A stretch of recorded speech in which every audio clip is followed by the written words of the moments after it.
Cela arrive souvent lorsque vous essayez de régler une dispute complexe avec un partenaire intime. Chaque petit accroc dans cette relation est susceptible d'entraîner la dissolution de toute la relation. C'est d'ailleurs pour ça que les gens se marient, vous savez. Parce que c'est inscrit dans les vœux du mariage. Je ne partirai jamais, quoi qu'il arrive. D'accord. Cela met définitivement une limite autour de nos disputes. Parce que je ne peux pas dire qu'à chaque fois que tu manifestes un de tes défauts, ce que je ferai probablement aussi souvent que toi, eh bien ça suffit.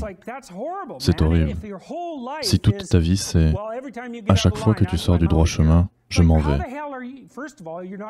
D'abord, tu ne vas pas admettre que tu as fait quelque chose de mal. Ensuite, tu vas être sur tes gardes. Comme un chat effrayé pendant toute la relation. Parce que qui sait, ça peut se terminer à n'importe quel moment.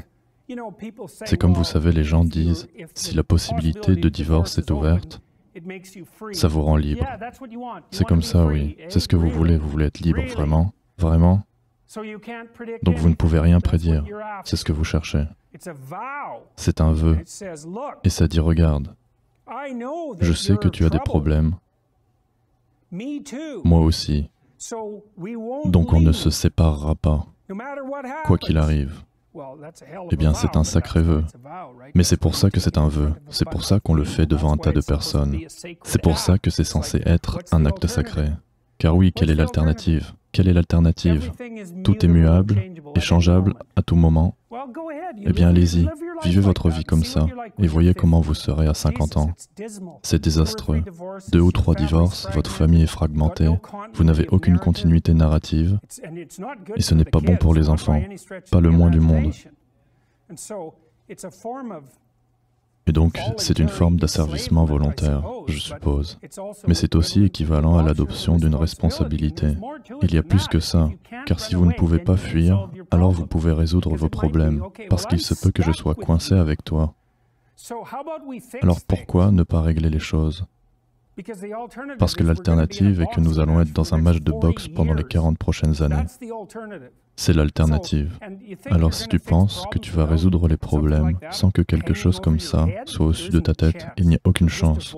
Vous allez les éviter, car c'est ce que les gens font.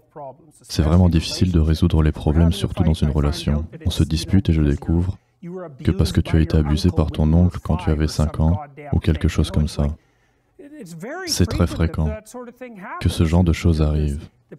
Il y a le partenaire qui manifeste un comportement bizarre et anormal. Vous n'arrivez pas à le comprendre, ça ne semble pas du tout lié à ce que vous faites. Il ne veut pas en parler, et dès que vous abordez le sujet, il s'énerve. Puis vous abordez le sujet à nouveau, il s'énerve encore plus, et vous dit que vous n'allez pas en parler, ou sinon ils vont partir. Et peut-être que vous êtes vraiment très persistant, parce que vous êtes une personne cruelle, et alors il s'effondre et pleure. Et donc il a cet horrible souvenir qui lui revient en mémoire, et vous n'avez pas la moindre idée de quoi faire, et vous devez le régler. Vous pensez que vous allez le faire, à moins qu'il y ait une bonne raison. Vous devez savoir, il vaudrait mieux de régler ça, car sinon vous allez le porter pendant les 40 prochaines années. C'est peut-être une motivation suffisante pour essayer de résoudre un problème. C'est beaucoup plus facile de dire « Désolé, on ne va pas aller là ».